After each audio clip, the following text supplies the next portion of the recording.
Magandang araw mga kalodi, nandito naman tayo sa ating babuyan mga kalodi. Update tayo dito mga kalodi. Ang tagal-tagal natin hindi tayo nakapag-upload sa ating mga video dito sa ating babuyan. Ay ngayon nandito na tayo, update tayo sa ating mga biik dito na malapit na mawalay mga kalodi. Ito yung biik natin na 35 days na sila ngayon.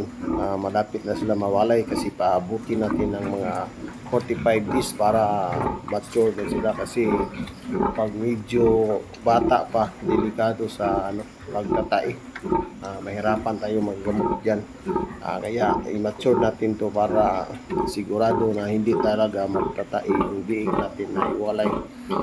Kaya paabuti natin ng 45 days mga kalodi. Ito yung itong inahin na to ng anak ito ng 10 pirasong biik. Dati ito sobrang 10 ang anak ko ito. Ngayon medyo matanda na siguro. Ito 10 lang ang naiproduce niyang biik mga kalodi. Tapos dito may mga tira-tira tayo sa ating mga biik. Ito yung pinalaki natin, mga banso. Tapos ito yung inahin na isa, konti lang ang anak nito mga kalodi. Nanganak lang to ng 5 pirasong biik. Kasi yung ni-EI natin to, medyo may sign talaga hindi siya condition kasi nang lalagas yung kanyang mga balahibo, yung buhok niya.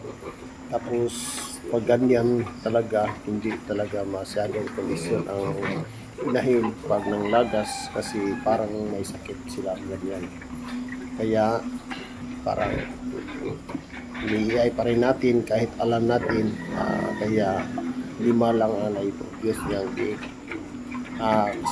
Minsan nga hindi nagbuntis pag ganyan kasi hindi na tayo nakaintay sa susunod ng paglalandi, kaya EI kaagad. Ang resulta konti lang yung biik. Tapos ito 10 ito ang biik nito. Itong inahin na to ng anak ng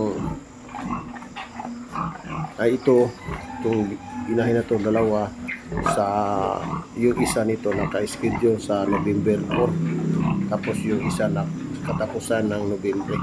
Malapit-lapit na rin yan kasi October na ngayon. Tapos yung dalawa natin dito, medyo bata yung isa, magtanda-tanda na. 3 beses na naglandi, hindi para natin ini-EI kasi hintay natin yung mag-mature talaga, para maganda yung resulta.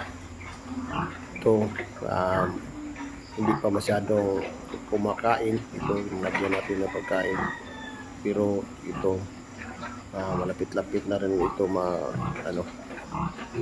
mawalay. Sabay natin to sila dalawa, walay natin sabay kasi itong biik na to 5, malusog naman. Kunti lang sila kaya malusog yung kanilang kawan. Itong 10 na to, yan maabuti na talaga natin ng 45 days para mag-mature talaga, kasi mahirap pag hindi umaabot ng 45 days.